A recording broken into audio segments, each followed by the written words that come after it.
சிம்மராசி மகம் பூரம் உத்திர நட்சத்திரக்காரர்கள் அடிக்கு மேல் அடி, நிறைய லாஸ், நிறைய வருமான இழப்பு, எதை தொட்டாலும் நஷ்டம். ஏதாவது செய்து தன் குடும்பத்தின் மீது, தன் குடும்பத்திற்கு நல்லது செய்ய வேண்டும், தன் குடும்பத்தை எதிர்காலத்தை உயர்த்த வேண்டும் என்று எண்ணத்தோடு செயல்பட்டாலும் அது எல்லாமே வீணாகிறது. இது சிம்மராசினியர்களின் பல பேர்களின் நிலை. ஒரு சிலர்கள் யோகமாக உள்ளார்கள், நல்ல சிறப்பாக உள்ளார்கள். அவர்கள் சுய ஜாதகம் வலிமையின்படி அவர்களுக்கு வாழ்த்துக்கள். நிதானமாக செயல்படுங்கள், தெளிவாக செயல்படுங்கள். தான் என்ற கர்வம் வேண்டாம். சிம்ம ராசினியர்களுக்கு, இது சிம்ம லக்னக்காரர்களுக்கும், இது நான் சொல்லவில்லை.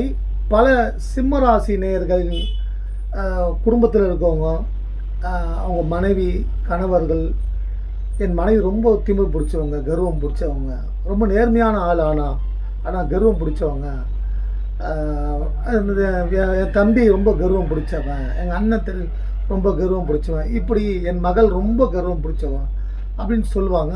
ஆனால் அவர்கள் அப்படி அல்ல, மென்மையானவர்கள். அவர்கள் குழந்தை போன்றவர்கள். அவருடைய இதயம் ரொம்ப மென்மையான தோற்றம் வேண்டுமென்றாலும் அப்படி இருக்கலாம். நேர்மையானவர்கள். சிம்ம லக்னம், சிம்ம ராசிக்காரர்கள் நேர்மையானவர்கள். எதற்கும் யாருக்கும் வளைந்து கொடுக்க மாட்டார்கள். அதுதான் அவருடைய பகை. அவங்களுக்கு அதுதான் பகையாக சேரும். வருமானம் பல வகையில் ஆசை காட்டும், ஏமாந்து விடாதீர்கள்.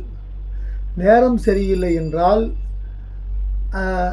தெளிவாக யோசித்து உங்களுக்கு நன்மைகள் சொல்லக்கூடிய, நீங்கள் நல்லா இருக்க வேண்டும் என்று நினைக்கக்கூடிய அந்த நபர்களின் ஆலோசனையை பெறுங்கள். நிச்சயம் வாழ்க்கையில் வெற்றி பெறுவீர்கள்.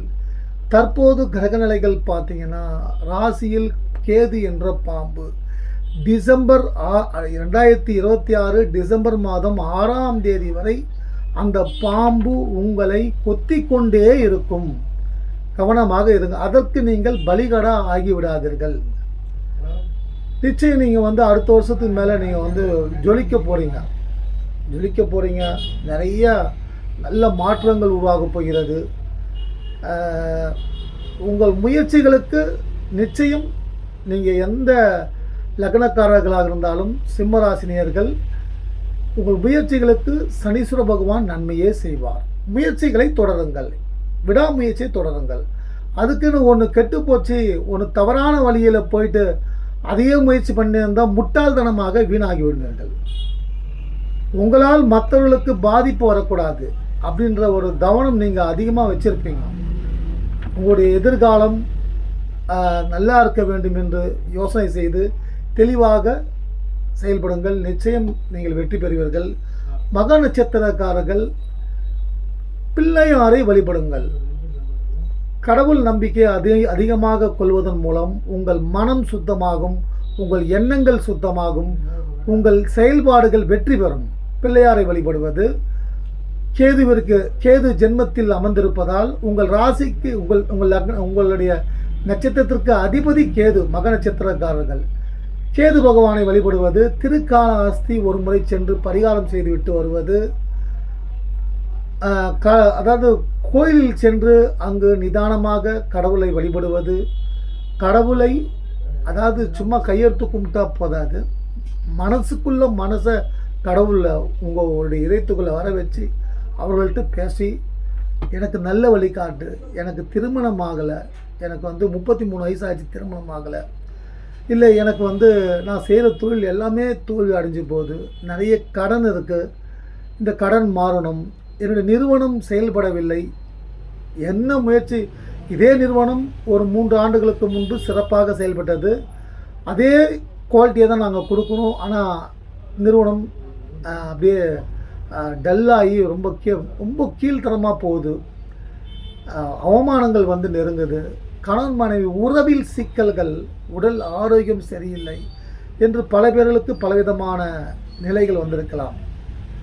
சிம்மராசிக்கு தற்போதைய நிலை பெரும்பாலும் இப்படிதான்.